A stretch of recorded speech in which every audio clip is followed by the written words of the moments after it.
right, I think we're live. Hello, everyone. Thank you for showing up for this live stream. I'm not alone here today. I got a couple of amazing artists with whom I do live streams on a regular basis on our Patreon accounts.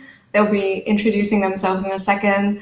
But before that, I just wanted to talk about what we're going to be doing today. The title of this thing is Going Independent, Making a Living Off of Personal Art. So I figured instead of me talking about that all by myself, I'd get some people on to share stories and opinions and best practices and maybe failures and all that sort of stuff. And a while ago, I asked on Twitter what kind of questions people had about that topic. And I got a lot of questions, so I gathered them all. And the result of that is this little mind map, roadmap that I created. And so that you guys have something to watch during the stream, I'm going to be filling this in, taking notes. And in the end, after the stream, I am going to upload it on my website as well, if you want to keep it as a resource or something. So that's going to be there. Yeah, and without further ado, I am going to pass the mic to my co-hosts. First, we have Lorena. Hi. Hello, Internet. I'm Lorena. I'm a freelance / independent wannabe artist. I don't know. You can find me on Twitter at Amaretta_. So yeah, hey, I'm happy to be here. Hello. Awesome. And we have Chantal. Hello, everyone. My name is Chantal. I am an artist as well. I draw floral and dreamy illustrations that you can find on my Instagram, which is just my name, Chantal Horeis, Horeis, or on Twitter. And I'm happy to be here today. Awesome. And then we have Kim. Hello, my name is Kim Myatt, and I paint fabulous sort of flowery, ghostly pictures with a soft dark aesthetic, and you can find me at ysvyri.com. That's ysvyri.com. Be good if I learn how to spell my own username, but yeah, I've got it written down and everything.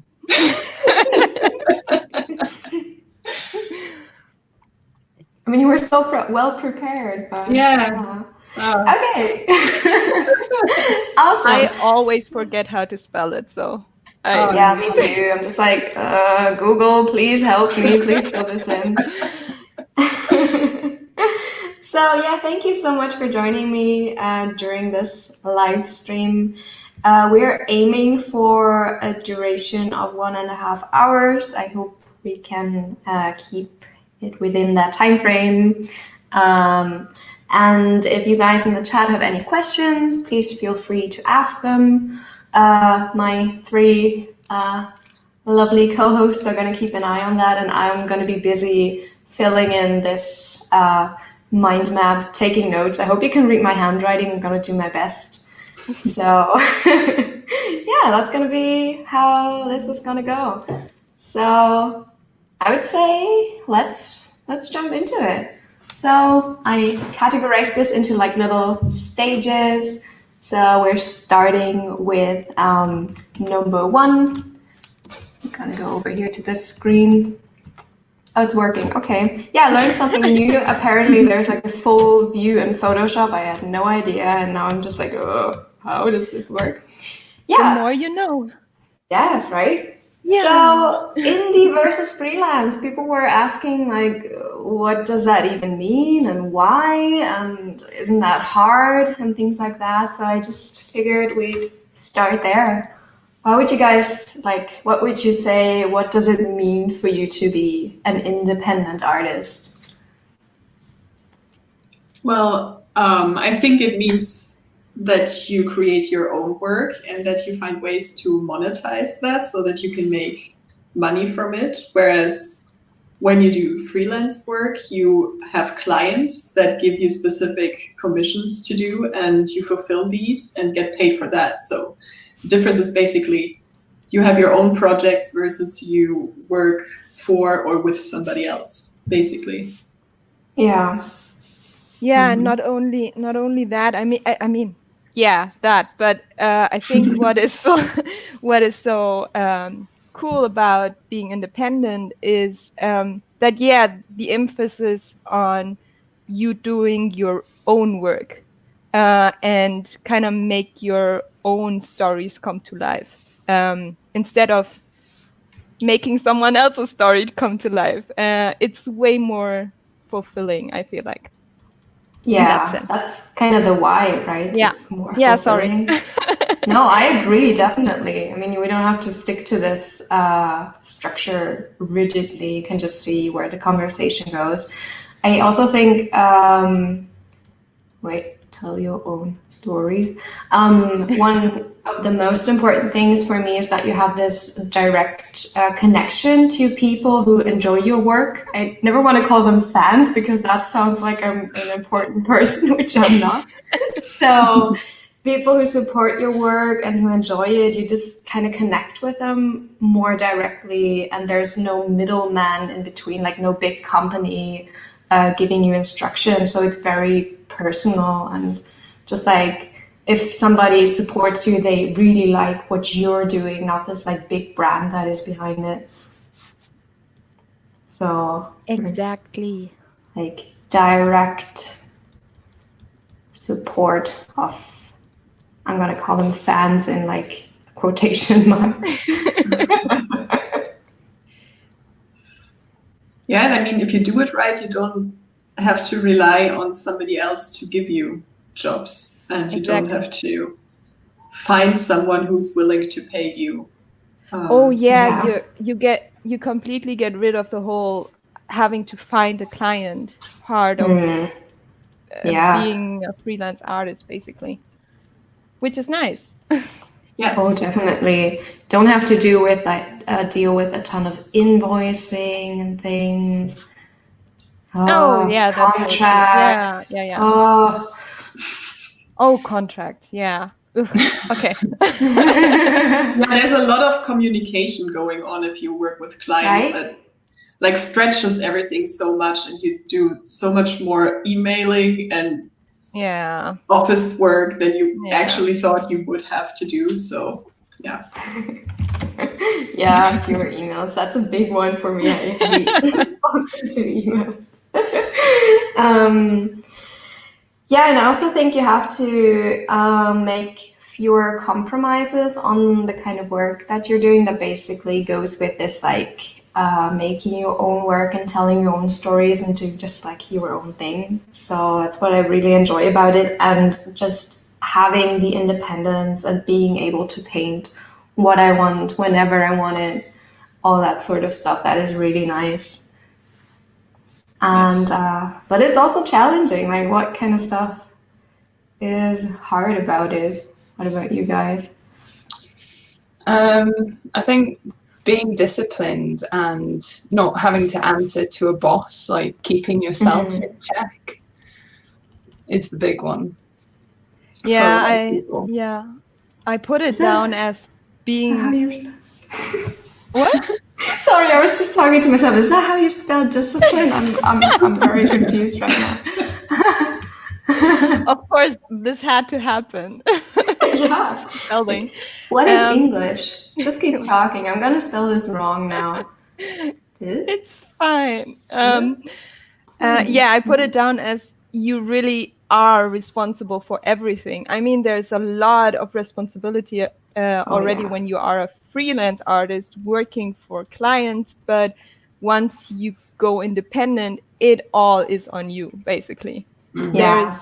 If something goes wrong, it's your fault.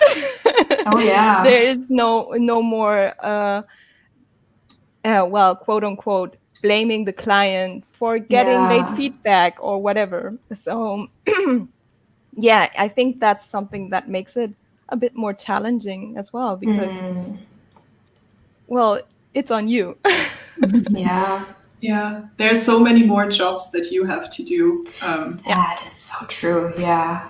That was one of my big points too that I thought about. You are basically, especially when you're starting out and you don't really have the resources to outsource certain things, you are probably the artist, you are the accountant, you are the social media manager, you are the shipping person if you have a store and things like that. So you have like all these different jobs and you still have to manage them somehow. Yep, exactly. Yeah. And I think social media as well comes into it a lot more than if you're freelance, because that doesn't really like make a huge difference to you if you're freelance. But like having to manage the content creation as a indie artist is like an ongoing thing. It's like a massive part of your job. Yeah, That's true. Yeah. Also, what I put down as one of the challenges is that you really somewhat depend on that inspiration, and because you don't get told what you're supposed to draw, you basically have to come up with it yourself. So if this is an issue for you, finding inspiration or knowing what to draw, this can be a huge challenge as well. Yeah, exactly. Right. Finding inspiration. We're also going to be talking about that in more detail. Someone in the chat asked if the file will be shared. It will be on my website eventually. And somebody asked for tips for starting out. So there's a whole lot of stuff that we're going to talk about. It's basically like this journey of like making art and then how to like find your style, whatever, and then turn that art into a business or a job. So we're going to be talking about a lot of stuff, but if you have specific questions concerning the stuff that we're talking about right now, please go ahead and ask. And somebody asked, can you be a freelancer and an indie artist? Yeah, sure, you can do like mix and match different things. I think the three of you are doing that actually. You're like part indie and part taking freelance jobs, so that's totally possible. That's true. Another challenge that I had written down. Only one Jumping more ahead. is just the fact that obviously when you do this as your job, your passion projects become your income source. So I think a challenge that is something that you can face is like the relationship that you have with your personal work might be or can change, or you have to be aware of that so it doesn't change too much, because I had phases where it was difficult to me to do my personal work when I was thinking about it as the thing that I had to do to make money. So there's a thing where you have to just be very aware of that and make sure to keep the thing that really drives you in there, and that you keep the fun in it as well, whilst making a product out of it, basically. So it's hard to maintain that balance. I'm just glancing at the chat. There are so many questions. I'm really sorry. We're probably not going to be able to answer them. So especially, I think there's a way to slow down the chat, but I can't find it on my end. But still, if we like pause for every single thing, we're just gonna like get out of the flow.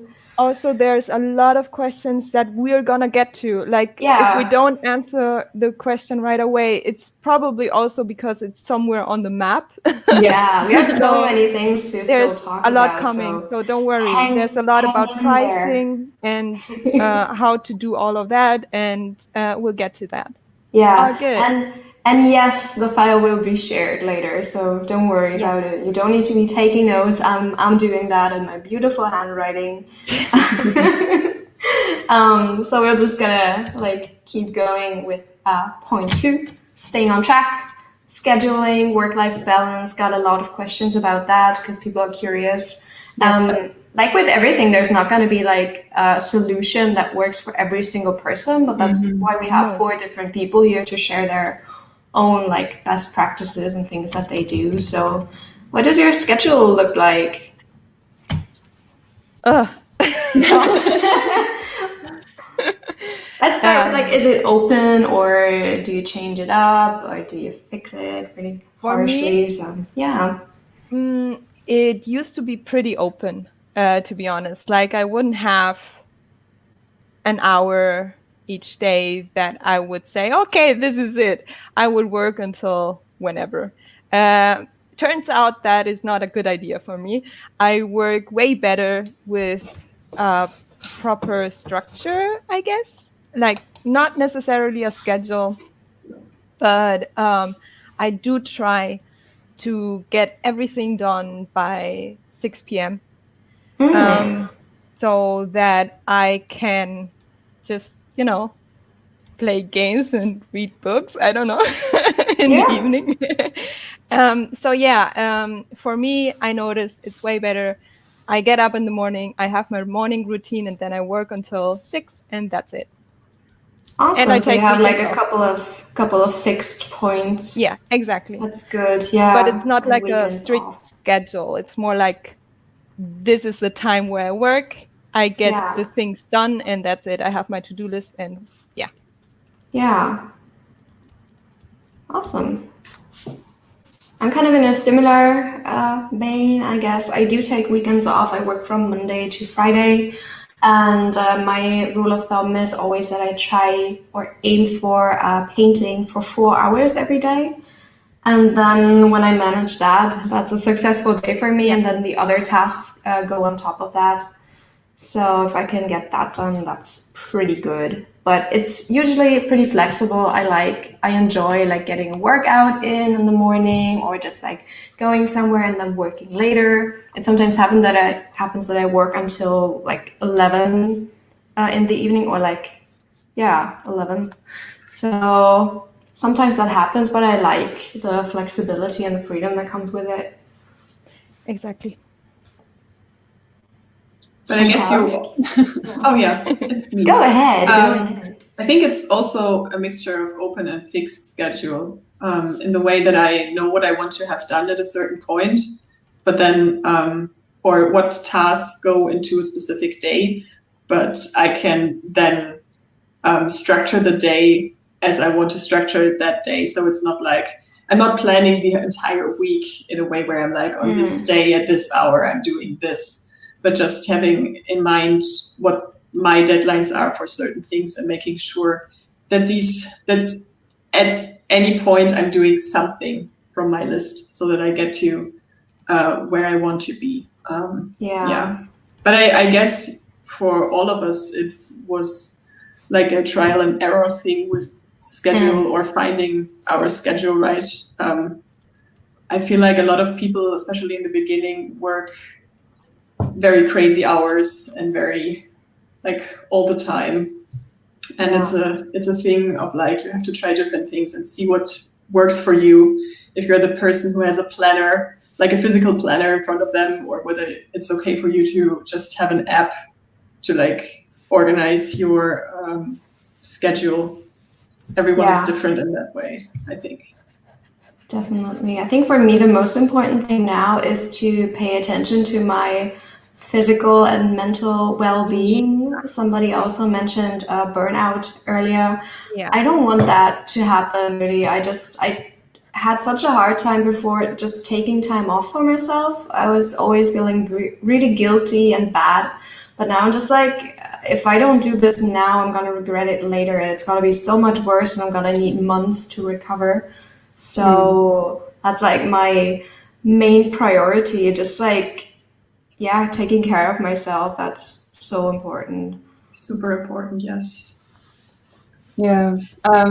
I personally find it easier to work with a schedule. I like to make sure I have at least 2 hours, if not 3, where it's just focused on making the artwork, because that's the big thing that goes into this machine and makes it actually work. And I also like to make sure that I get a workout in and have time to do chores, all sorts of things like that, just life stuff. And I have an overall like monthly schedule as well, where I make sure I'm getting things out for patrons by a certain time. I'm getting videos done, any kind of extra content that I need to get done on top of that as well. So that's me.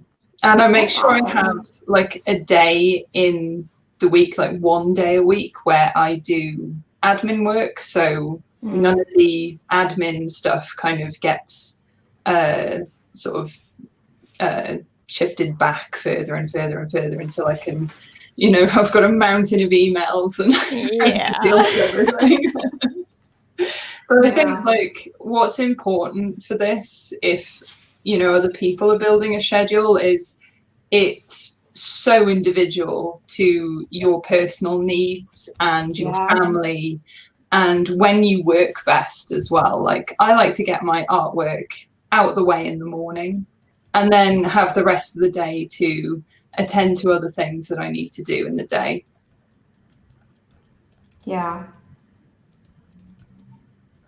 So true. Highly individual. So we can just like tell you stuff and give you examples, but you're gonna have to try it out and see what works for you. How often do you make new art, or just like do you calculate it? Do you just see what happens? How does that work for you?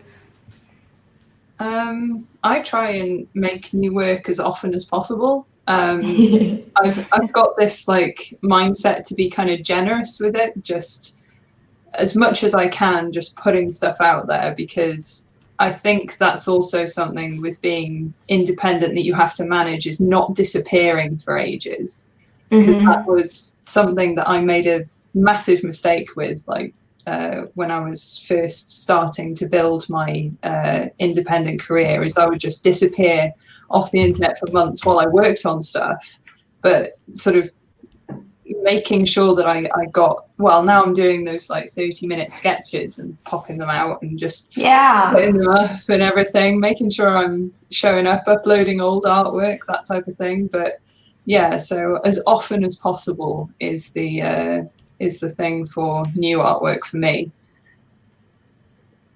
Yeah. I aim for like 2 to 3 finished illustrations per month. That is good for me.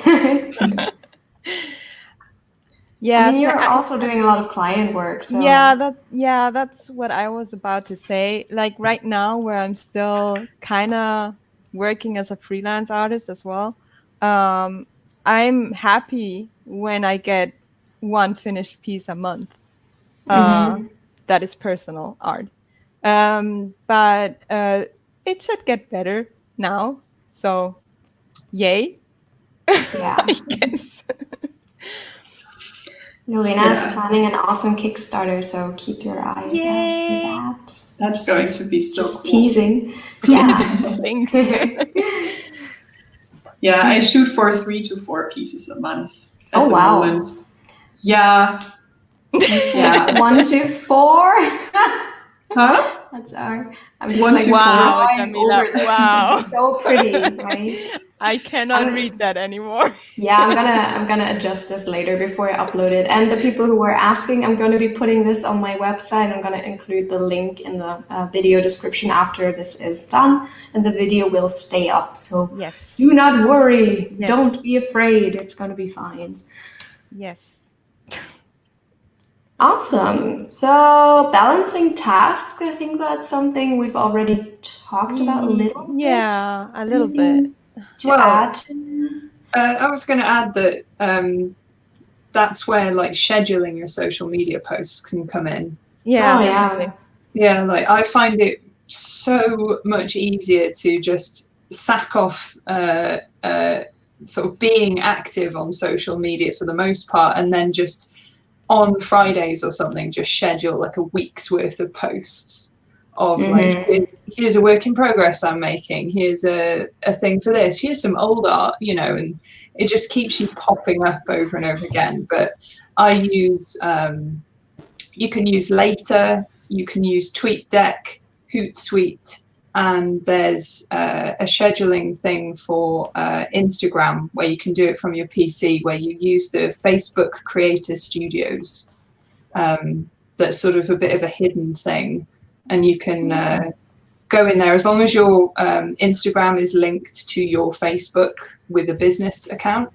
You don't even have to have like an active Facebook, just a Facebook account. You can schedule posts from there really easily.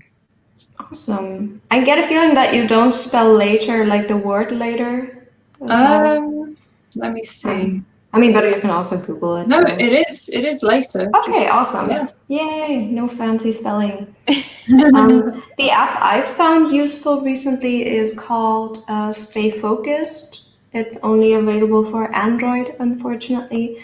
But it just like limits your time you spend on certain apps. And if I stay on Twitter or Instagram longer for 30 minutes each every day, it's gonna block it and it's gonna say, hey, you've been here long enough, go do something else. So that helps me stay on track. Yeah. And I mean, just log out. It helps as well. Just logging out and not actually saving your password. I mean, on the computer now. Like, don't save your password for social media. Schedule your tweets or whatever, and then log out. Because, well, you know. Yeah, so makes it a bit easier. If you notice that, like, if you look at your schedule and time and you notice that social media is becoming like this huge thing and your painting time is pretty much like this, that's not a good balance. You want to have the opposite pattern there. And I've talked about this a couple of times. I use Toggle to track my time because I enjoy knowing exactly how long I'm spending on certain things, and you get like reports for your week and for your month and for your year. Like I know exactly how many hours I've worked last year, which is pretty cool. And I don't tend to do like crap in between. I just I start the timer and then I know, okay, it's work time now. I'm not going to browse any website, so that's good. Yeah, I do that too. That helps a lot. Awesome. Okay, what about goals, people? Do you set clear goals, or is it more like a thing that's vague in your head? How do you go about that?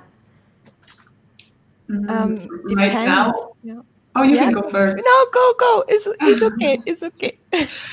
Right now, at the moment, I'm at a point where I finished all of my client work for this year. That's the thing that I have right now. So I'm currently at a point where I set my goals that are bigger than just going from artwork to artwork.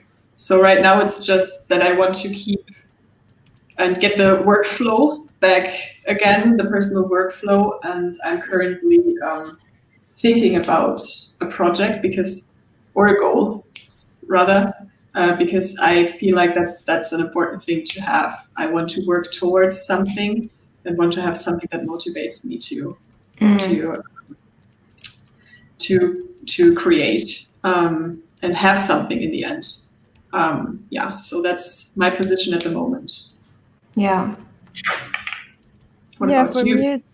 For me it's similar. I like having these bigger goals that I can work towards to. But like on a smaller scale, I am pretty vague with my goals, I guess, because it's usually like it's like loose planning. I don't know. More like, I have this illustration and I want to get it done by. And then it's not like a hard deadline, but it's like I would love to get this done until the end of the month, for example. So it's like smaller goals, but I think having something bigger to work towards does help with the motivation, like Chantal said. That's one of the reasons why I'm working on the Kickstarter, because it gives me something that I don't know I can do and that has like a result, a tangible result, I guess. And I like that. It's motivating. Yeah. Agreed. I also Sorry. Sorry. I just thought of something that I wanted to mention for this balancing tasks thing. I do check my email only once per day. That's my rule. So Yes. I don't go back in there. I just like go in, answer everything, and then I'm done for the day. And if people want something, they need to wait until tomorrow. Yeah. Great. Yes. Okay, now go ahead. I don't want to interrupt. At the moment, my goal is just to produce at least one piece a month. But as I said, like as much as I can, and just all the relevant content for my patrons. And then at the end of that, I would really love to produce an art book at some point, but Oh yeah, that's sort of off in the distance for now. But I would really love to do that. It will happen. yeah. Of course it will. You'll be surprised how quickly it can happen. And that was also like my big goal to make the art book. And now I guess my goal is to make a second art book. I just like make new paintings, new sketches and things that can go into the book, and then it'll be a thing at some point. So it's my motivation, my sort of guiding light. Yeah, I assume that creates new smaller goals for you. So goals are basically scalable, right? You can have like a structure of goals then that all like derived from the bigger goal, and yeah, keeps you going. Yeah, and we're like making a smooth transition to making art and staying motivated and all that. It's so smooth. Yeah. Yeah. Do you have any specific tips for staying motivated? Sometimes you just don't feel like creating new work, but you kind of have to. So how do you deal with that? Paying rent. Yeah. Oh yeah, that's right. Number one motivation. No, I'm serious. Yeah, we gotta pay those bills. I mean, it always sounds, or sometimes people think it sounds so glamorous to be an artist and work as an artist and paint for a living. But in the end, we gotta live off what we make. So for me, one of the biggest motivations is, well, being able to live.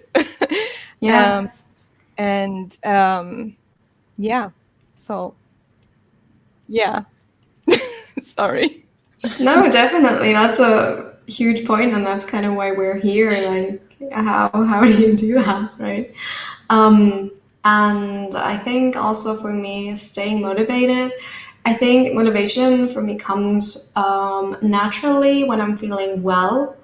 So I have to recognize when I need time to take breaks and to get away from painting altogether. Yeah. Like some people have this opinion that you have to paint all the time, every day, you never stop. That's like in your blood and it's just your thing. But I personally think it's so healthy just take a step back and to enjoy life, and kind of this thing of consuming things, taking inspiration in and letting it fuel you rather than like trying to put stuff out all the time. There just has to be a balance of like input and output. Otherwise you get burned out at some point. Yeah. Yes. Somebody was asking about how do we stay motivated, especially at the moment during the pandemic. Oh my God, yeah. Do you have an answer for that? It's not easy. No, it's not easy. I think it was that focus for me on like I said, being generous and giving some people like a nice thing to look at while this is all going on, and also thinking that it was a distraction for me too. I could just throw myself into it, but you do have to balance that with not overworking yourself, like sort of masking the stress with sort of working. But yeah, it's difficult, but that's how I've been thinking about it anyway. It's not like a foolproof thing, but to be honest, well, maybe I should mention I've been working on a client project for the past 4 months or something, and I was getting very anxious because of it, because I could not do or make personal art or work on the independent side of my job. Yeah. So that was a big bummer, especially at the time, right now, in this situation. But once I started being able to paint what I love again, it was such a huge source of motivation for me, because I could actually paint whatever I wanted again. So I actually used that, like the momentum I got from that, from, oh my God, I can actually paint whatever I want. And I just went with it. So that helped me a lot to get through this, knowing that at the end of this client project, I would be able to work on my own stuff again. Mm-hmm. Yeah. For me, it's also like a form of escape in some way. I had this vacation planned in April and that fell flat. So I was just like, okay, I'm just gonna paint places if I can go to them, I guess. Yeah, that's perfect. So, just like escape and sort of wish fulfillment. That's kind of what art is for me a lot of times. Yeah, same for me. Yeah. Like the desire to be in nature, for example. Of course, I can go for a walk and stuff, but just drawing a lot of plants just comes from me wanting to be in nature all the time. And seeing that as something, especially with the pandemic and everything, to find a peace and calmness. Yeah. So putting something in your work that gives you something back might be a good motivation in a way. Yeah. And what I also love is watching other people paint, even if it's just like for a minute. It really gets me itchy to start painting myself. It's like this weird thing, but it always works.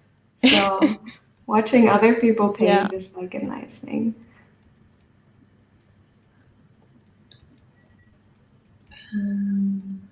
Awesome. Okay. So if you have to put out all this work all the time and you're busy, how do you maintain quality? Is there something that you do, some practice or some challenges? I try not to rush. I have the same point, like don't get impatient. Yeah, same. No rushing.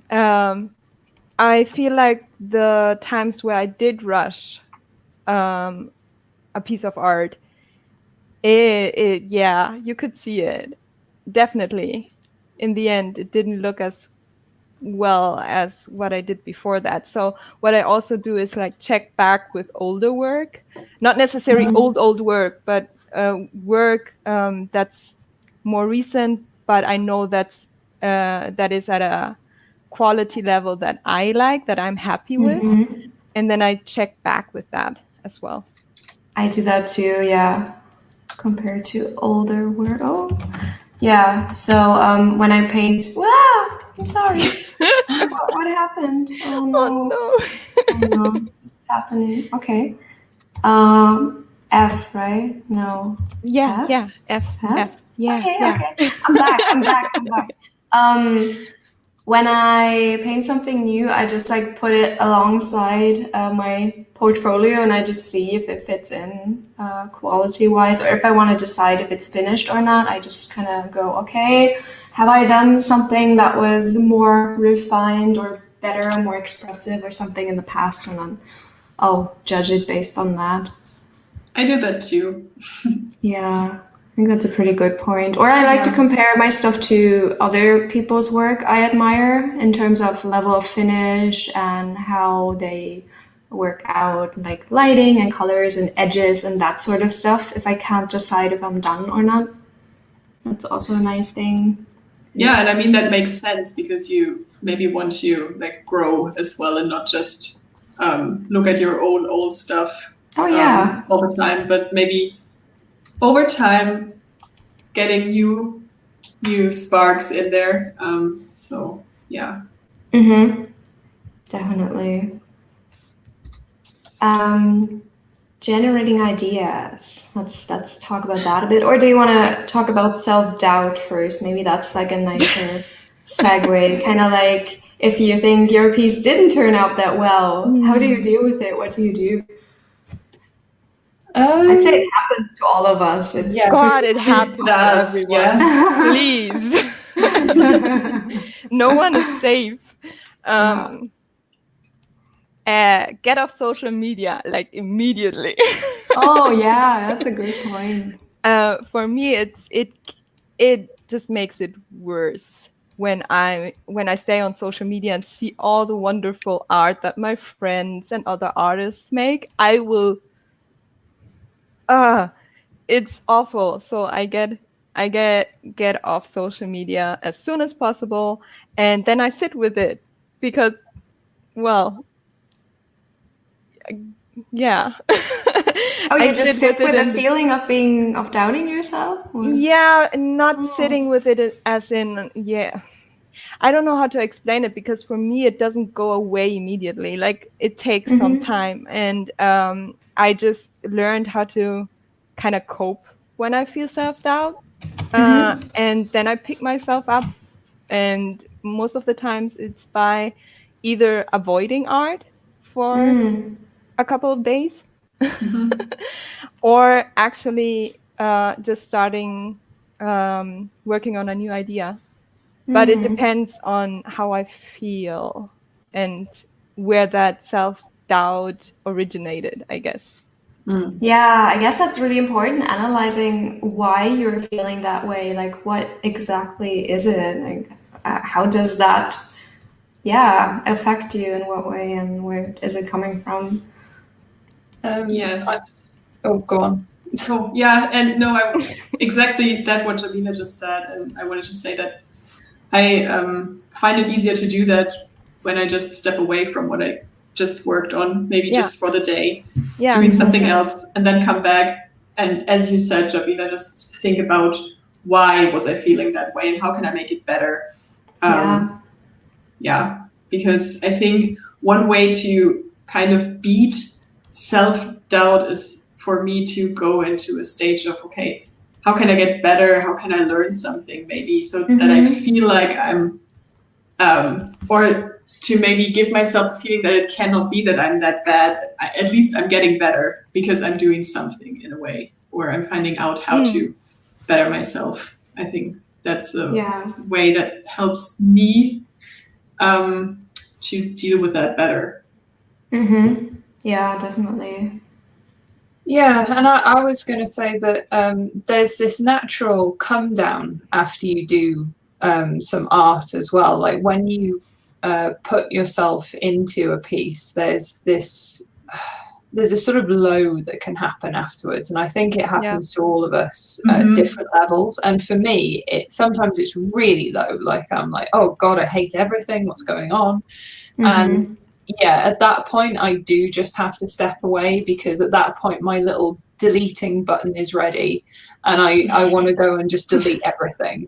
So yeah, just removing yourself from that is a good idea. And I found what works for me is I like pre-do a lot of my work before I upload it. So some of my work, there might actually be a month or a couple of weeks until from when it's done to when it gets uploaded, and it gives me that distance, and then it's not like this thing that I've just created and sort of I've gone through this process. It's just an artifact at that moment, and I'm just putting it out for people. Yeah, not so personal anymore. Yeah. I sometimes think I should do that, but then I never do. I'm so impatient when I finish something. Even though I have the same thing as Kim said, I'm sometimes not really convinced that that's like a really cool piece. I still want to share it. Something in me is like, I want to show it to the world, and I can't hold back. it can also be a nice pick-me-up if you don't feel great about it, and then people do seem to like it, and they're writing nice comments. So it's like, oh, okay. I guess if I'm not happy with it, at least you're happy with it. That's good. That's true. Yeah. So that can be nice. You can be extra judgy about yourself if like, oh God, it's been up for half an hour and it's only got 3 likes. Yeah, that's true. You know? That's the algorithm. That's not your lack of always blame the algorithm. Always blame the algorithm. But that's a big thing. Like self-doubt can come from lack of I don't know, exposure on social media or stuff like that. It just it's so tricky. There is not a correlation between great skill and great numbers necessarily. So no, completely. Not yourself up over that.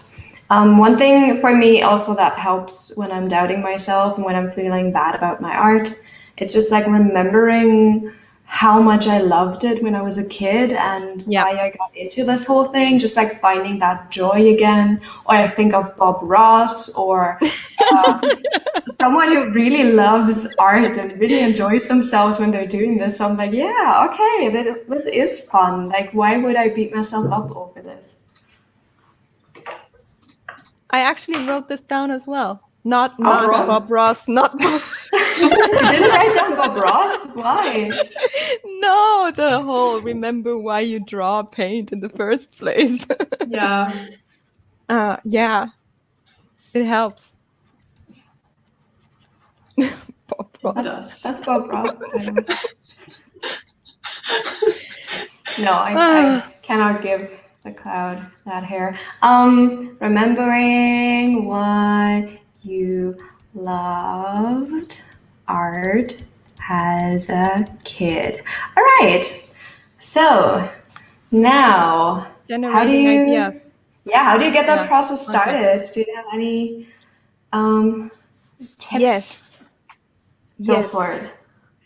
Listen to all the music, read all the books, play all the games, and take all the showers, and go on all the walks.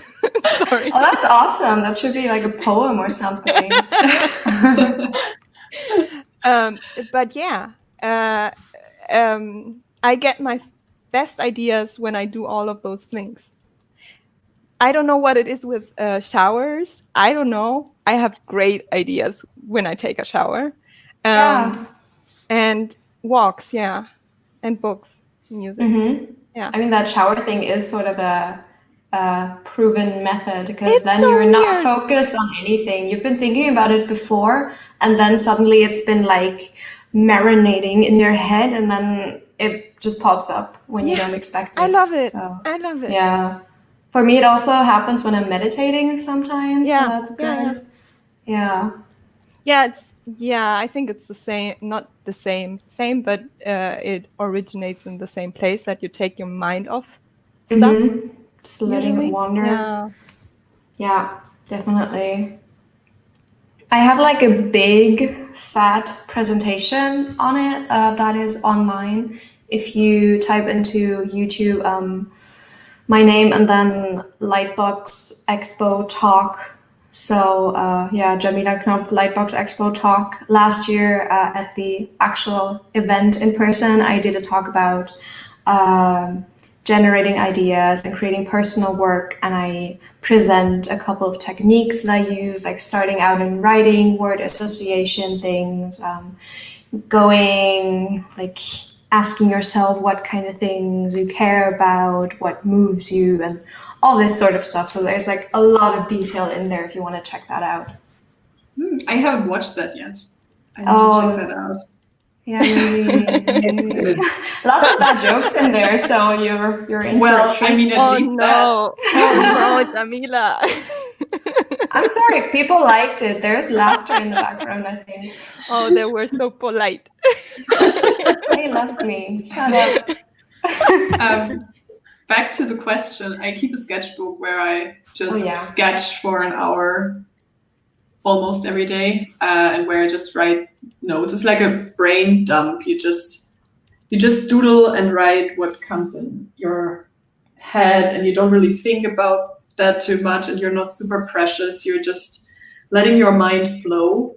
And I noticed that when I'm sitting down to create an actual piece that I want to present later on, I find it hard sometimes to do that. But when I have this time where I don't judge myself, I don't have to show it to anyone, and I can just put down ideas, as stupid as they might seem at the moment. Yeah. I can refer back to that later and maybe see something in that and be like, that was actually a cool idea in hindsight, even though while I was drawing it, I'm like, I don't know. Yeah. Nothing special. So it also helps you to figure out what actually your preferences are and what you really like to draw, because if nobody is judging you for it and you just let it out, you see patterns in that in hindsight. So that's very helpful. There's also this technique of like when you do brainstorming at a company or whatever, the first phase or stage is just like getting it all out there. Like no idea is a stupid idea. Just collect everything and then you can sort through it. Yeah. Yes. I agree. Awesome. Okay, that's going well. We're good with time, I think. Yeah, we are. We're moving on to the next stage in our little road here. Making that art, that point before that was making that art as well. Inspiration and motivation, and now it's actually about what that stuff looks like, because there are a lot of questions about what about your style? Do I have to have a certain project? Do I need an IP? How do I actually go about this? Or like my style is not very popular with people. Should I change it? All this sort of stuff. So first of all, like, what do you think? How can you describe what your style or your voice even is as an artist? I don't know. That's hard, right? I think it's your taste, isn't it, in aesthetics and your life experience all just coalescing into this thing that you kind of just put out into the world. It's your lens that you refocus your experiences through. I like that. I would agree with that, yeah. And it's something that's recognizable about your work, something that makes people see it and be like, at least like, I think that's Djamila, or that must be Djamila or Kim or Lorena. For whatever reason, I think it can be content, it can be certain marks that you love to make, or maybe a certain technique that you just love to use while you're creating it, or the mixture of all of that. And that reflects, as Kim said, like your preferences and your experiences. Yeah, I also thought about it as sort of like a signature. When you're writing, that's kind of what your handwriting looks like. And with art, it's sort of the same thing. We all have different tendencies that are gonna show up. For me, it's like more line-based in certain places. Other people are not into that at all. And it's just like, how you visually interpret the world, this like lens thing I really liked. And like I said, it's not just like how you paint, like what that looks like, like these examples here, but also what you paint, what you show to present. That's all part of your experiences and your preferences and what you care about and what you want to show in your art. Yeah, all that. Yeah, I mean, I wasn't joking just now. It's actually hard for me. So this is still something I struggle with, and I know a lot of people struggle with this, because it's not only finding your style, but you have to do a bit of like, I don't know, soul searching. I have no idea. Like it is so personal, and it is a struggle. For me, it is a struggle because I'm still trying to find my voice, and it's hard. It's not something that's going to happen from one day to the other. I think it's an ongoing thing. Yeah, exactly. Well. Exactly. Oh, definitely. And that's something that, but I think it's so important that especially newer artists know this and keep reminding themselves of because even me as someone who has done this for years now is still struggling with it, and it's still something that I have to deal with. So finding your own style is not going to be easy, but it's also a fun process. So it's not so this isn't supposed to be like a super downer or anything. it's fun, it's interesting, but it's also a struggle. So yeah, keep but I also going. think sometimes you are struggling with it yourself because you have a harder time seeing it. So I like for this point, how to find it, I wrote down asking other people what they see in your work, like what recurring themes are there, what your basically a signature is, and they will have a lot more to say about it than you yourself. It's going to be blatantly obvious to them like what your style is, and you're like, I don't know, I don't really see it. So it's this thing of sometimes you yourself are making a big deal out of it, you're blind to it to a certain extent, and for other people it's just like it's right there. So I would definitely say like ask other people. Are you calling me out, Djamila? Maybe I am, yeah.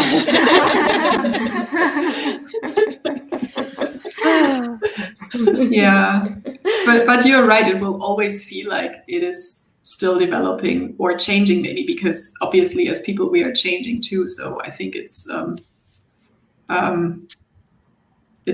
lot to expect that at some point you are just there and you found the whole thing and it's that forever. So it will stay a process, even if you get more comfortable with it, I think, at some point. Yeah. Yeah, I like to just always think of this video. I don't know if you've ever seen that. It's like different Disney artists paint the same tree. You can also find that I on have YouTube. seen that. Yeah, and that's that is such a good example. They just go out, they all paint the same tree. They all choose different like crops or whatever. Like some go closer, some go further away. They all have different media, different styles, different like techniques, and it's just like when you see that you're like, oh, that's what style is. It's so obvious if you just like make that clear comparison between different people. And if the four of us would go out now and paint the same tree, it would look completely different for every single person. different. So yeah, that's the interesting thing. Yeah, Kim's tree would have spooky eyes. And it would be done in 20 minutes. Yeah, it would be done in 20 minutes. That's the first difference. Yeah. Yeah. Anything else? Can I bring up my list again? Sure, go for it. I made a list, like some people already know this. I made a list of all the things I love, not only in art, but like in general. Like I would put things on there like, I like the night sky, I like the moon, I like all these things. I like soundtrack, game soundtracks, sorry. And then I would go on Pinterest and on YouTube, and I would look for music that kind of has the mood that I like for to feel like inspired or whatever. It's usually game soundtracks. And then I would go on Pinterest and look for all the things I like, and I would make a pair, like, how do you call them? Board, whatever, where you put all the things. And I would put the night sky in there. I would put forests in there, all the things I like. And that helped me to figure out what I like to draw and paint. And it also helped me to find my style. This sounds a bit pretentious because I still don't think I have that big of a style, but still it helped me. It was like a big, how do you call it? Like a mood board made Or of vision board. vision board made of pictures and sound, because sound is super important to me, like any kind of music. So I put those together, and well, that's what helped me to find my That's thing. super cool and inspiring. Really like that. I think what's really important about that as well is if you keep it private and just for you, you can really use that space to delve into what you're actually into with none of that sort of performative liking sort of thing, where you kind of feel like, oh, I shouldn't like this thing because it's goofy. But it's like, no, lean into that. If you like it, like it, and just keep leaning into all that stuff, because that is what's going to sort of set you apart and make you and recognizable, because you have feelings about these things that nobody else does. And well, maybe some other people do, but they're not drawing or painting, but they're looking at your work and they're going, oh man, that person is reflecting my feelings right back at me. And that's how you gain an audience as well. That's true. And don't fear to repeat yourself with the things that you like. Don't be like, oh yeah, I've drawn this thing or something like that 3 times already. I should do cars now or whatever. I would say every time you do it again, even if you think it's the same subject, it would be something different, because you're different than you were 3 months ago, and you can't draw the same thing again unless you really, really try. So don't be afraid of like really repeating yourself, because that's usually not what happens. If you're like, oh, I really love to draw forests, and then you're like, I have been drawing forests 5 times already, just do it again. I mean, there are artists who just draw forests and they're amazing. Every single piece of them is great and different from the one before. If they would be asking themselves, should I draw another forest, everyone would be like, yes, please do that. It's like, Monet, stop it with those water lilies. Exactly. Nobody wants to see that. Why are you drawing a vet, Monet? Jeez. Yeah, man. Draw some portraits, dude. I mean, you will get so good at it, and you will find so much variety in that. Oh yeah. Exactly. Which will make your work even better. And that's where like the consistency comes in as well, like, because that in and of itself is a consistent thing, even if you look at it in different ways and you know, different styles. It's like, oh, if you're drawing, say, forests, it's like, okay, all of these paintings or drawings are forests. It's what keeps it sort of consistent and cohesive. Yeah, what do you think? I wrote down like consistency is good under this, like how important is it? I think this is a controversial sort of topic. How important is it to have a distinct style and voice? I personally definitely think it helps when you're an independent artist, especially because people need to be able to identify your work as your work, and they need to find a way in to connect with it. And that is so much easier if you have a cohesive body of work that people can explore and that they can become familiar with. And when you paint a new piece, they're like, oh, that's yours. I get that. There's a connection there. So I think it definitely helps, like, a lot. Yeah. And sorry. No, go ahead. I was just going to say that I heard Seth Godin talk about that, and he was saying that that's a way to build trust. Because, like, people are giving up this finite currency of attention that they have on your work, and if they can count on you to keep delivering that thing that they love, it's like, you know, that's invaluable. That is so true. I really like that. Yeah, I was gonna say, as someone who works in 2 different styles, basically, what they are different, but they're still consistent in the topics, I guess, and how I use certain style elements. And that's a way of me trying to kind of have like have consistency. I was gonna say something else, but the words English.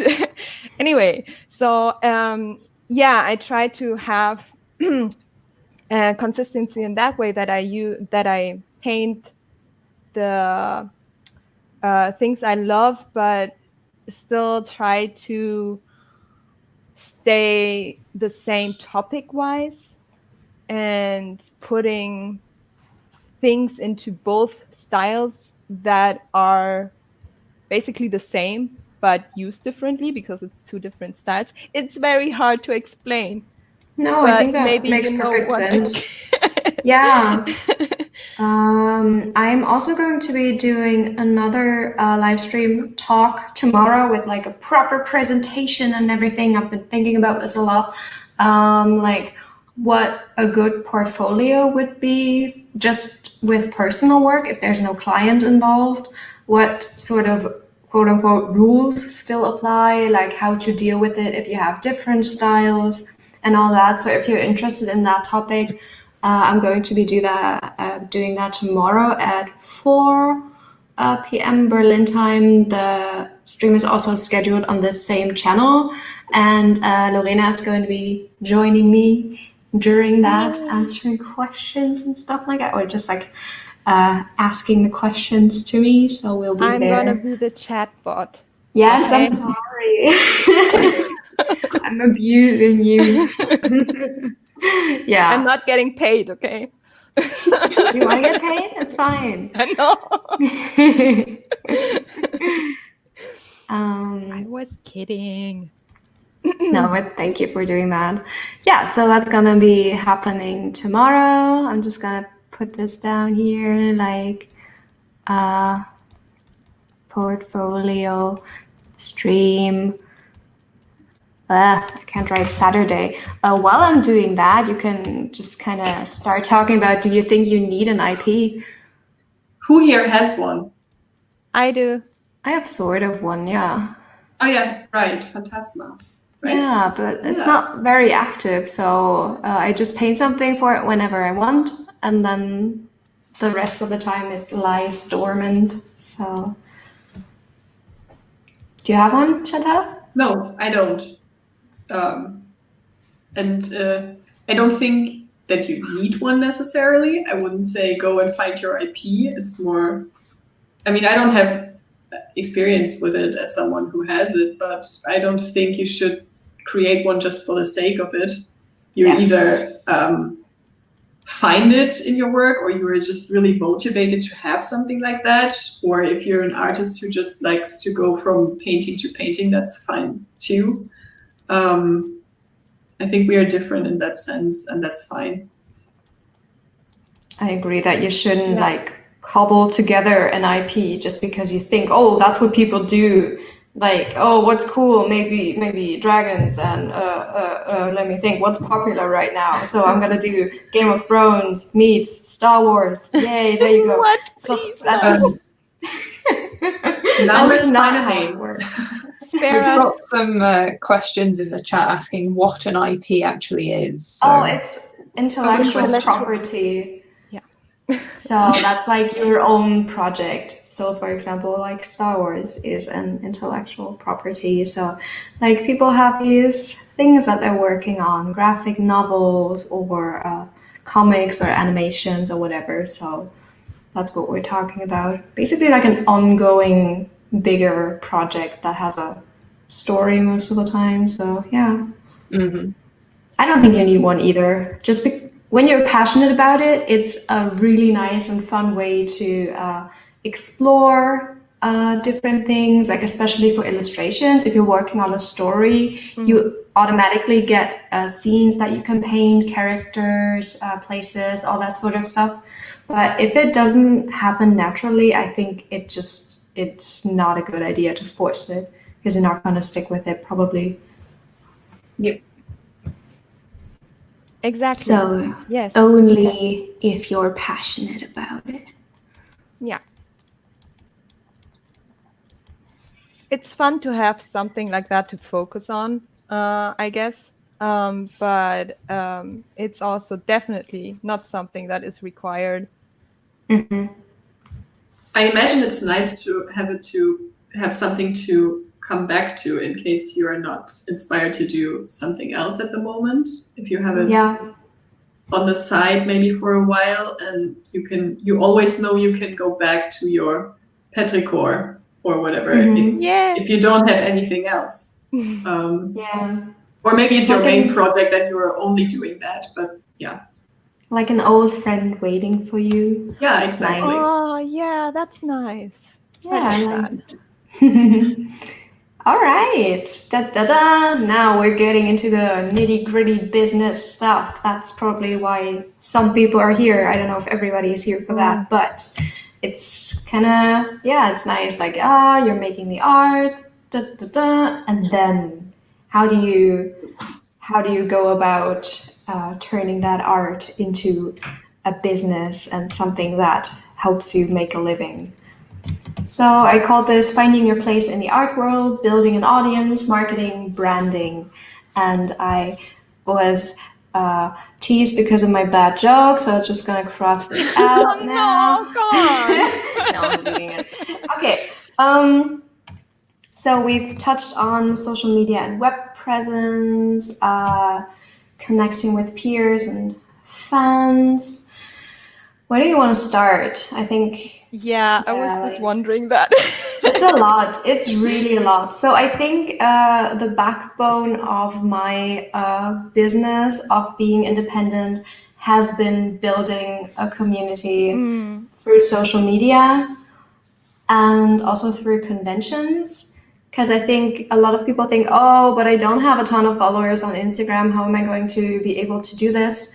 The thing that has been really nice in the past was going to conventions like anime, comic conventions, stuff like that, because then your audience is basically already there. They're wandering the convention halls and they might come up on your booth or table, and then you're immediately there to present something to them. Whereas on social media, you need to build that first, and that takes time.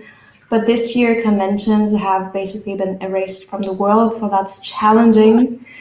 So I guess we're going to focus more on social media. How did you guys get started with that? Or are there any things that you can share that have worked well for you or that you have enjoyed on social media? I think what is... Well, it goes into the social media and the whole building a community thing. So making friends is like in the art industry was such a huge deal for me and something that helped me a lot. But also, I think this is not that easy because making friends in the art community that you can kind of communicate with and talk about all this stuff it's not that easy because I'm talking about actual friends, not not just meeting people as a means to an end, basically. And this can be hard, especially for people like me that are very introverted. Yeah, I am very introverted. It sometimes doesn't seem like it, but I am.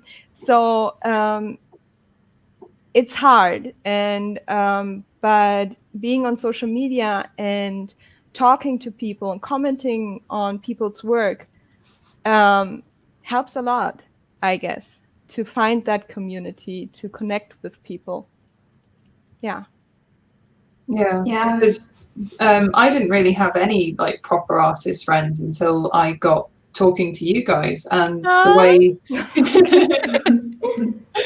and the way I did that was just basically putting my hand up to be involved in Djamila's live streams, and I was just like, oh, okay, now I've got friends, yay. That's how easy it is. So yeah, just getting involved, really. Yeah. Yeah, I mean, I met Djamila just because I was like, oh my God, I like your work. And I was like, I like your work. Let's be friends. Oh, yeah, that's sometimes how fast it goes. And I also met a lot of people through conventions. And now, like, chances are there are some people in your town as well that kind of are into the same things as you, and that you can share experiences with. And for me now, it's very much a luxury. I have like a lot of artist friends who do conventions and all that, and you can just like share your experiences and what works for you and what doesn't. Yeah, but just like when you're thinking about this like huge task of building that audience, just like thinking, okay, I need a community, I need people who are like-minded. It's difficult. Just like approach it more like, hey, I'm going to be putting my stuff out there for people who are kind of into the same things to be able to find it. I think that's a much nicer way. So for yeah, I'm just thinking of how to phrase this best, because we do want to talk about like businessy stuff, and I do think my audience is really, really important for this sort of thing. So building community, I guess it's just like finding ways to allow people to find you. And on social media, that is definitely through hashtags. So if you participate like in a hashtag on Twitter, like visible women or something like that, you're gonna lead people to your art. On Instagram, you can tag your work. If it's fantasy inspired, you can use something like that. And just like think of it as a sort of guide for people to come to your profile. Just like you put your work out there and you put a big signpost there like saying, hey, this is how you find it, this is how you get here. There are also groups that you can join and share different experiences or the same experiences, and also just like get involved in the community as well. Follow other people, check out what they're doing. For me, my biggest practice, best practice for social media is just like researching other artists and seeing what they do well and copying that. So if I have a profile where I'm like, oh, I like what they're doing with how they're describing their work. So if you upload your image and there's like a little description there, what they're talking about, the insight that they're giving, that's all little stuff that you can take for yourself and that you can learn from and that you can analyze. So I think those things are really, really important. And I did write an article a while ago that was titled Building Your Audience on Social Media. And I'm gonna put the link in the chat because I did unpublish the site on my website because I'm working on the blog thing, but it's going to go in the chat now, I think, I hope. Oh, it's big now. It's big. All right. Yeah, you Did not let me do that. Okay, so that's pretty much a lot of information that I wouldn't go into right now because it's just like very detailed. It talks about Twitter, talks about Instagram. Of course, these things change because the algorithms change all the time, but that's definitely something I wanted to mention and I wanted to give as a resource. Go for it. I was just gonna sort of add to the thing of checking out other artists and analysing what they're doing, but also take a step further and go outside of the art community as well. Because there might be something that, say, a writer or a photographer or a makeup guru or whatever is doing that works for you and your particular art and style that wouldn't work for anybody else. But you can take it and you can sort of augment it to work for you. I think it's really important to step outside of our own sort of little echo chamber that we can get in the industry.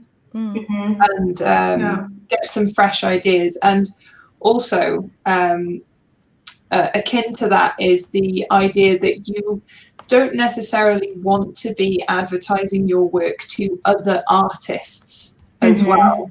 Like, you know, because we're a very insular community, and reaching people that are non-artists but that want to engage with your work and buy your work, hopefully, is key, I think, to running a business like this, because you know, we can't all just pass around the same dollar kind of thing. And the key to that is finding work places where your work will fit, like communities where your work will fit. And one of the biggest ones is kind of that I've seen is the like the witchy pagany community on Instagram. I've seen like a really good example of an artist sort of infiltrating that because she loved that world as well. And I can't remember her name, I'm so sorry. Was it Annabelle? Yes, it was Annabelle Lewis. Is that it? Yes. Yeah. So she loved that world, and she was very entrenched in that kind of interest, and she managed to get her work revolving in that community, and that was her audience and her community, and they were willing to spend money on her work, and she's doing an amazing job now. So yeah. And my crowd is always the anime crowd. So that's like an easy thing, and it works well. Yeah, just gotta find them, and social media makes that pretty accessible, I think. That's true. And once you find them and you invited them to your site, also back to the building community thing, maybe also with the people who like your work, be there to answer to comments, maybe not to every comment at some point, but just show your presence in a way, and be thankful, or show that you're thankful, and be thankful for them admiring your work and leaving sometimes a really nice comment, and give a point for interaction somewhere, I would say. It doesn't have to be everywhere, and of course you cannot answer every comment or direct message, but just don't be super absent. Don't just drop your thing and leave. Run. Yeah. Dump and run. Yeah, it's getting harder, definitely, when you have a lot of followers to keep up with things. And we talked about that, or I talked about that ratio before of like making art and doing social media. So it shouldn't be taking over your whole day. That's a lot then. Yeah, but there's a difference between you not showing any presence and giving a shit about any comment, or just try what's possible for you. And rather than replying to trolls, reply to someone who left you a nice comment instead. Exactly. Yeah, so what about trends? Things that people seem to be into. What do you think about that? Kind of tailoring your work or your social media presence towards that? I think that should only be something. This is difficult. I think you should only go with trends if it's actually something you like. Like, don't force yourself to go with trends or things that are popular at the moment because they're trendy and popular. Like, do it because you like it. This actually ties into a point that I wanted to touch on, like, real quick. Try to be authentic on social media. Because damn, social media is not very authentic sometimes. And I feel like when you go on social media as an artist and you're authentic and you're yourself and you share what you like and you're passionate about, that will resonate with people. Like, way more than if you go on there and say, oh, this is trendy, this is popular, I'm gonna do this, and just, I don't know, dismiss the fact that I'm not that into it, just doing it because it's popular. Yeah. So stay true to yourself, basically. Yeah, I guess. very much so. Yeah, I mean, I largely ignore trends and just do what I do, and then if I happen to align with the trend, then that's awesome. Yeah. So trends would be like certain hashtags or whatever, right? Yeah, or like, I don't know, there's a new Disney movie. Oh, Frozen 2, everybody go draw Elsa fan art. Oh, yeah, right. That sort of stuff. Or I see a lot of Instagram artists. I think that's a good strategy if you're into that sort of stuff. Just like participating in tons of draw this in your style challenges. And if they're making really nice paintings, they're going to be shared by those big accounts who initiate the challenge. And then they're going to get followers and exposure. And they keep doing that over and over again. And their following grows pretty quickly. That's a good way if you're into that sort of thing. I just don't enjoy it that much personally. Yeah, again, I think it's just something you have to still like yourself. If you like it and you have fun with it, then go for it. It doesn't do it. I guess it's the same thing as with the IPs we talked about. It's just like don't force it. As if you want to go for it, go for it. Okay, there's another thing on here that is branding, which is an interesting topic because I think it's not something that is on a lot of artists' minds. It comes into play much more when you're being independent and you're thinking about your online presence and all that sort of stuff. Do you ever think about branding, or how do you approach it? Let's back up and just like talk about what branding is, because people are maybe gonna ask. I wrote down it's the way in which you present yourself and your work online, and that can be the way your website is designed, or that can be the way how you talk to people. Just like, are you casual? Are you mysterious? Like this sort of thing. Like, what is your brand? How would people sort of categorize you or describe you? Yeah, go ahead. Yeah, I was just going to say that I think branding for artists is a bit easier in some ways because we're always putting out content that sort of reflects who we are, or should be anyway. And but I do think that a side of that, like you said, that's sort of ignored is how we curate our social media. And I think for me, I like to make sure that my social media is a non-stressful place for people. So, for example, I won't be posting any news articles or anything sort of incendiary like that. It's a place for people to become sort of stress-free and just enjoy this slightly mysterious world for a while. And yeah, I think it's a lot more than just like, oh, I've got to make a logo now, because you don't even necessarily need to worry about that type of thing. Yeah, agreed. I think that's, what you said is pretty easy. Like, we share content all the time, so it's more natural to us. Okay, go ahead. Yeah, I was gonna say that, and also say that I haven't thought about like a specific branding and stuff like logo and all that much, because like Kim said, I'm putting out work that is my branding basically. But I actually started thinking more about it now with the Kickstarter, because I do want it for the Kickstarter. So I want a specific look for the Kickstarter. So I'm getting more into, it's not going to be like a huge deal, but I still want it to look cohesive. And so I guess I'm doing it based on a project more than just on myself. I don't know if that makes sense. But yeah. And that goes into like product photos and things. Yeah, exactly. Product photos and fonts and graphics and all that. Yeah, all that.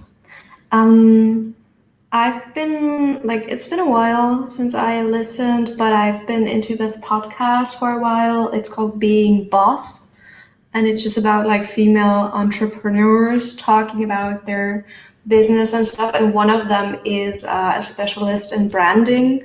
So they have been discussing a lot of things. If you want to go into that a bit more and want to check out her website and examples of branding that she did. So that's a nice resource, I think, for that.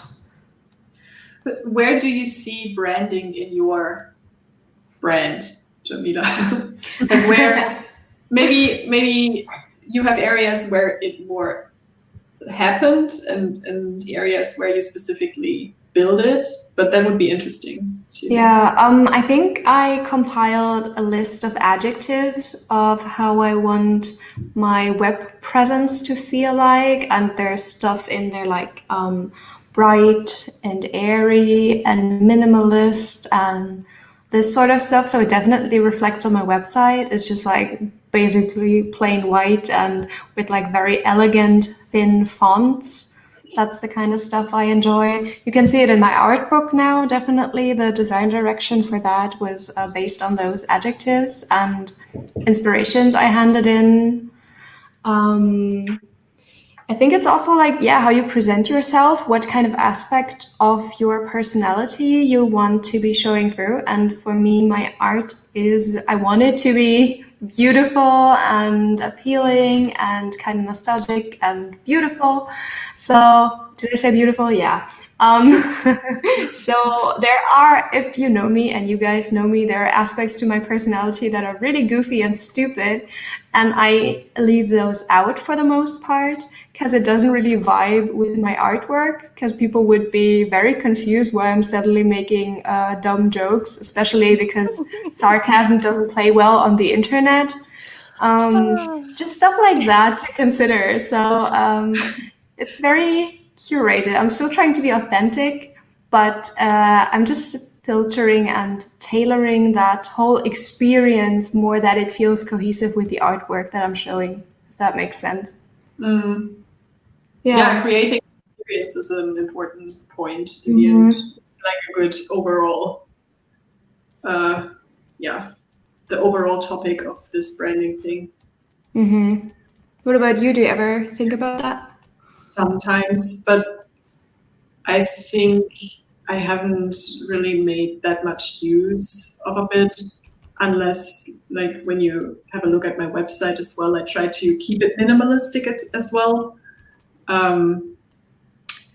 I think there are certain fonts that I like to use again and again to keep it cohesive and to give a certain vibe to it, but not much further than that, I think, yet. Although I have all these documents where I have also the words, like you said, and maybe put down colors that I would like to use if I have something where graphics are involved, maybe.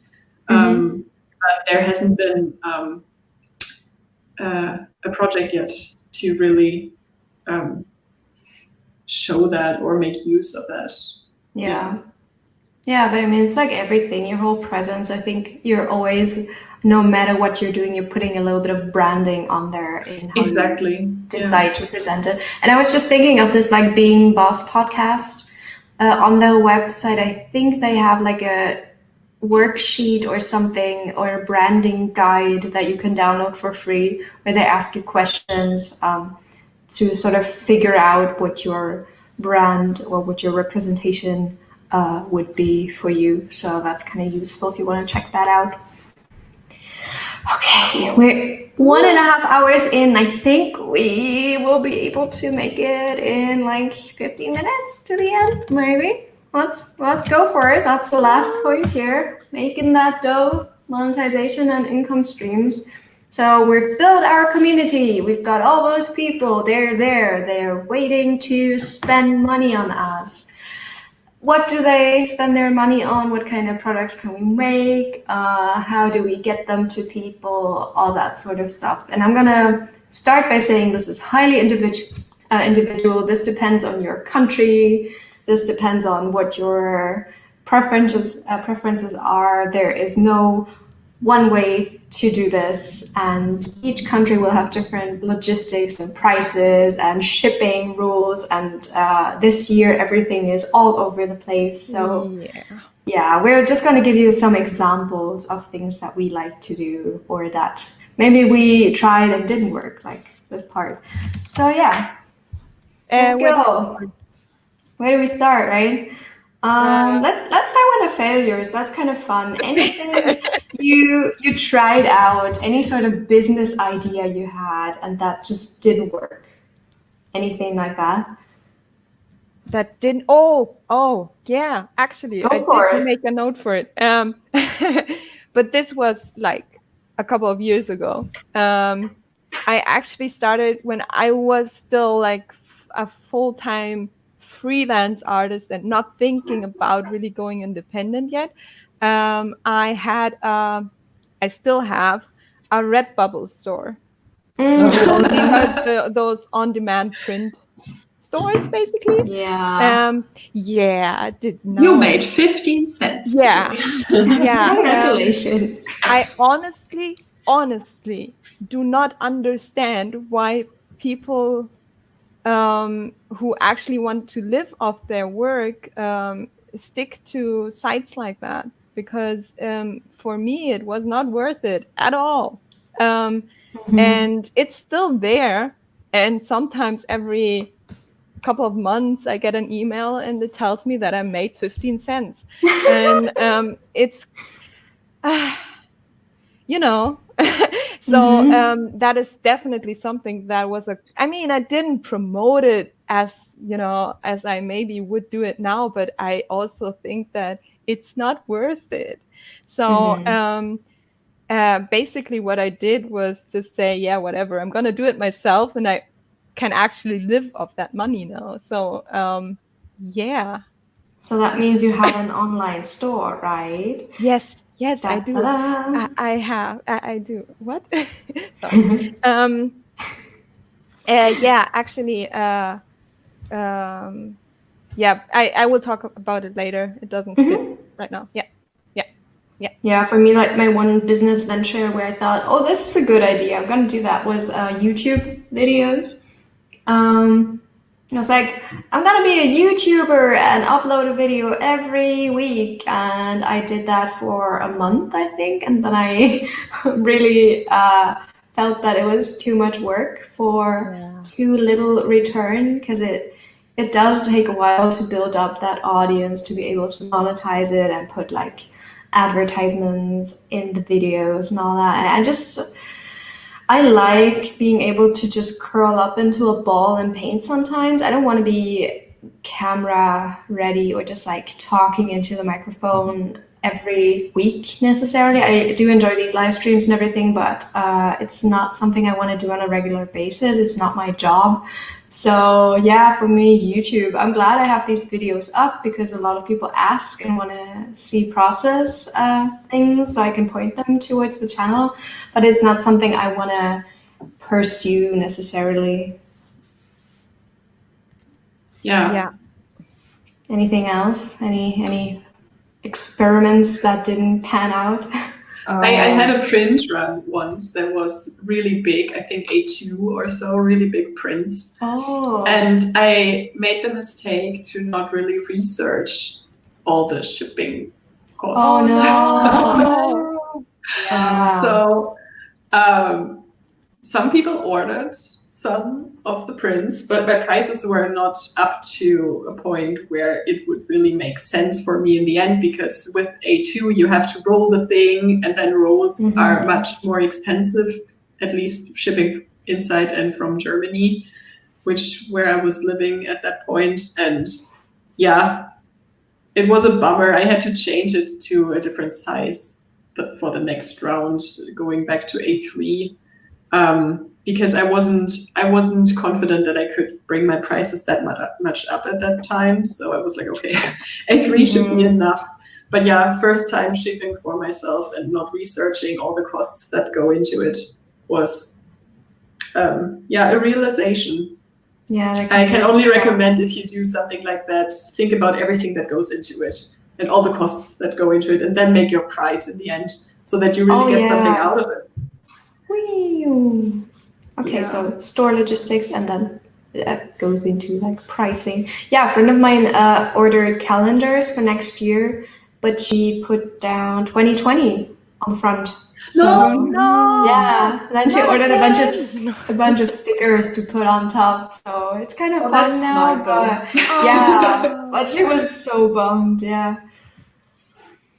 Oh no. Mhm. Yeah, that happens. Yeah, it was kind of nice, like a fun way to deal with it. She made a video of her putting the sticker on top, so it's like, yeah, shit happens.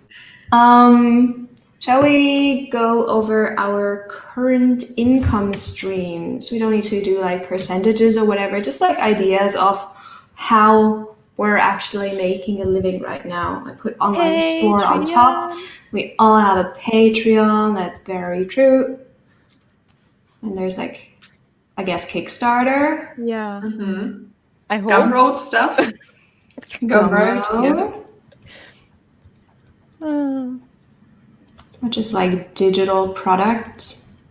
Yeah, you can sell resources like brushes or textures or tutorials. I know that some of you put their Patreon rewards on there as well.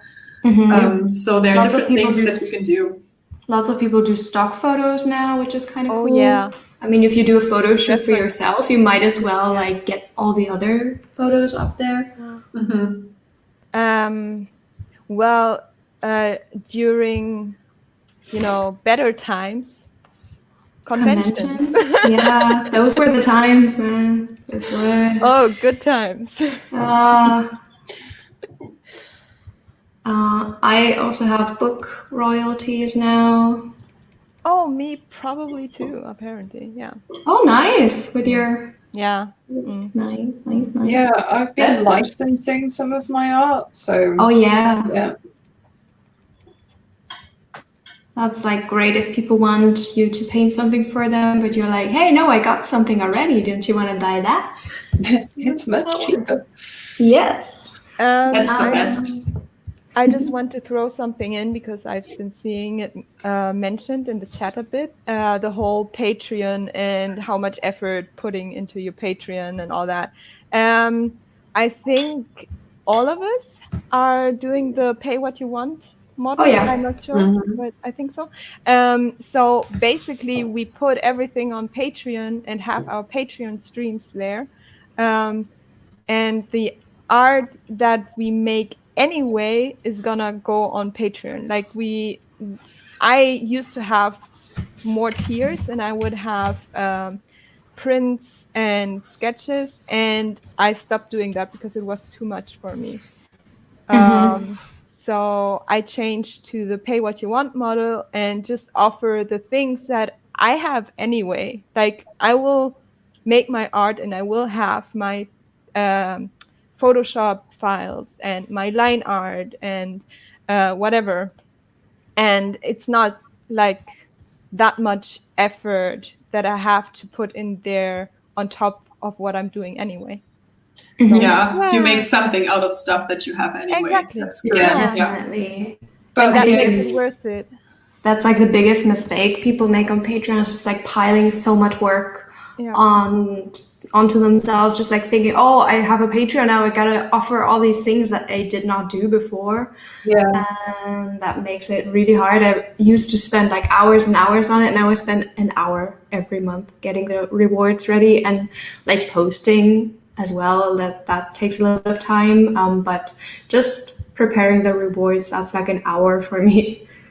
Yeah, but the only thing that I put extra in is I narrate my videos and I put things together, like my works in progress sort of shots together in a nicely presented way. That's the only thing that I do extra. Everything else is like the stuff that, comes off it anyway. And and the streams. Yeah. That doesn't count as work though, because I'm just But it's so much fun.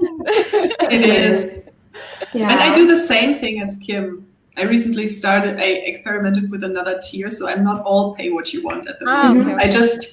I'm just experimenting with it. So But yeah, it's still only things that I generate anyway in some sort of, in some form. So I'm not giving out rewards that would cost me an immense amount of time or just a whole nother project in and of itself. But I just wanted to figure out if it's worth having another tier that's a bit higher for some of those things, if that works out. I mean, if not, you can always change it back, but that is true. Yeah. Awesome. What else? Do we have other income streams? I have teaching as well on schoolism. Teaching. Oh, yeah. Teaching. That's fun. Workshops and tutorials. Workshops. Oh yeah. Or like occasional live streams and things. Oh yeah, the live streams. Yeah. So much stuff you can do. I have occasional sponsorships from like Skillshare and stuff. This is not sponsored, by the way. Hashtag not sponsored. Yeah, right. Well, that's the ugliest writing I've done so far. It's getting late. Sponsorships. All right. How do we feel about Ko-fi? I have Ko-fi, but I only have it as a tipping jar, basically. I'd like some Ko-fi. Yeah, most people use it for, I guess.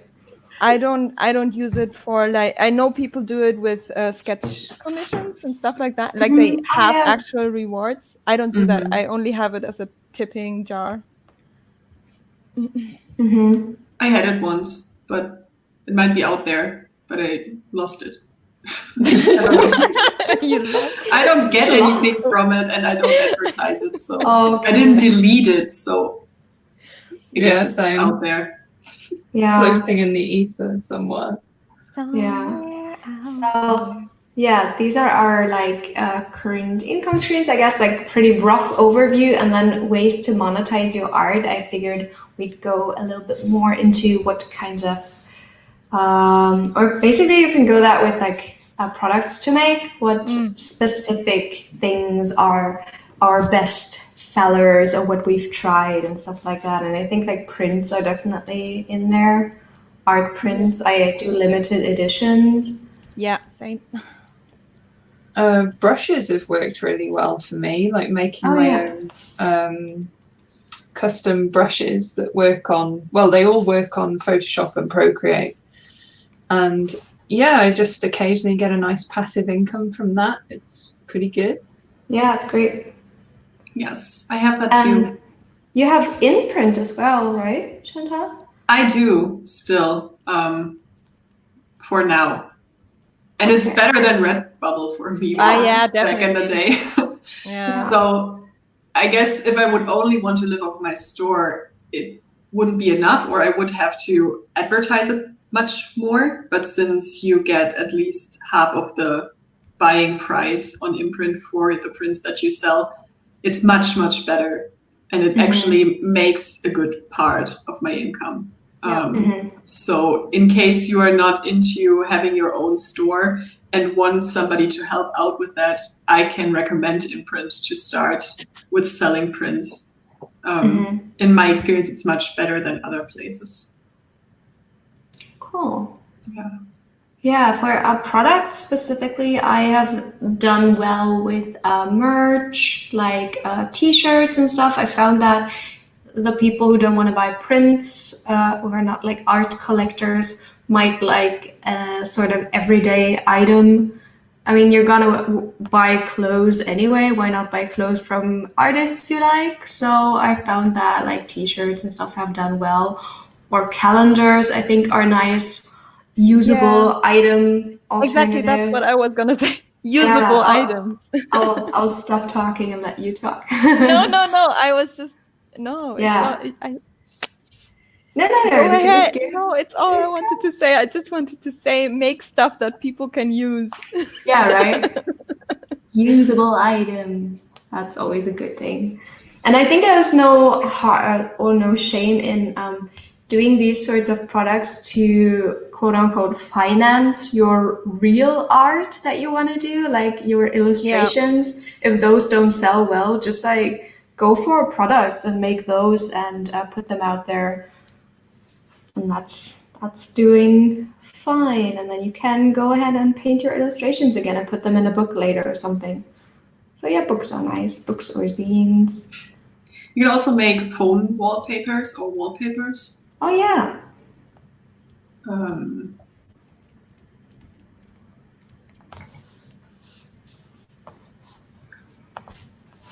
Anything else? A lot of people are asking where to get stuff made. And I think that really depends on where you are. Yeah. Because Djamila and I are getting our prints made in Germany. We have a printer for that here in Germany that makes really nice prints. Yeah. And you just have to do some research and look into where you can get things made. I mean, if you want to check it out, it's called Saal Digital. Not sponsored. They make like really nice fine art prints. Yeah. And like in the UK, there's awesome merchandise. I get my t-shirts done there, and they also do enamel pins and stuff like that. But again, like do your research, really. That's so individual for the place that you're living at. Also store logistics when it comes to packaging and shipping your products. Just like really go on Google, type in what kind of packaging you need, what it costs, how you can ship things, how long it takes, does it make sense, and that kind of plays into pricing and all that sort of stuff. So how do you guys decide on what prices to put on your items? Research, right? I just look at other artists and compare what they're doing. Yeah. That's actually what I put here. Like, it's the same as with making art. You have to get good reference. Oh yeah, that's true. Yeah. Yeah, or like writing a thesis. You don't sit down and write whatever. You just take books on the subject that you want to cover and then read them and then take material from them and make your own thing. Okay, sorry. Won't be talking about that anymore. But I also just kind of think about what a fair compensation would be for the work I put in. So, and then I decide on the price based on that.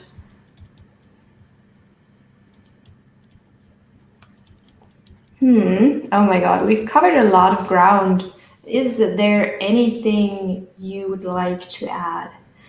Any sort of advice? I am very sorry that I said in the beginning we're going to take questions. We ended up not having time to take questions, but I hope this was still useful and a nice overview. And I am going to share this final beautiful thing on my website. It's going to be, it's going to be djamilaknopf.com/lightbox. Gonna write that down at the top.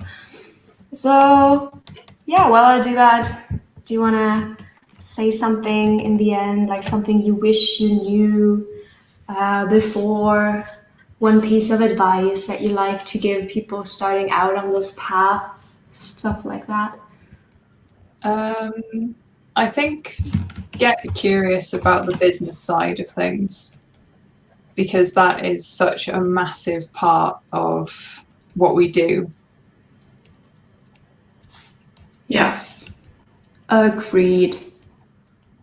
And it's kind of fun to get into it. I mean, it's also tedious, but there's nice things about it. I mean, it's like researching, figuring out what other people are doing, tweaking stuff. It's just like you have all the control over all aspects of your work, and there's no end. Basically, you can just like scale it up more and more. When work gets too much, you can hire people to take certain tasks for you. That's like way in the future, but it's just like it evolves with you, and that's so nice, I think. Mm-hmm. Yeah, and you don't have to like go into this and do everything. Like you don't have to change all at once. Like as someone who started as a freelance artist and is slowly doing more independent work, it is like you can go as fast or as slow as you feel comfortable, basically.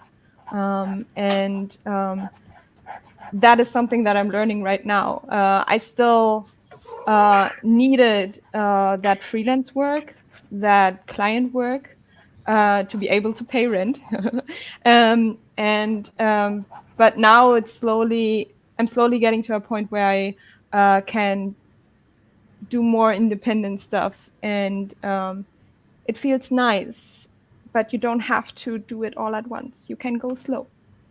Yeah, take your definitely. time. Agreed. Don't rush. Yeah. And you don't have to do what everyone else is doing as well. Be honest and find the things that work for you. And maybe you try something and you see it's not for you. That's fine. Maybe certain social media platforms are not for you. That's fine as well. Yeah, there are different models that are possible. Be curious. Yeah, I think that's a good note to end on. Be curious, be open. Don't give up. That's also a big thing. Like, just you can take it slowly, and it can take years maybe, but just do it at your pace and try not to be desperate and just like throw it all down and give up, but just like keep going. Yeah. Keep going. And before I keep rambling, I am going to wrap this up. Thank you all so much for joining. I did not have time to look at the chat or anything since I was scribbling this all in. Again, this is going to be on my website. I'm going to include the link in the description as well, but it's djamilaknopf.com/lightbox. And thank you so much to my wonderful co-hosts.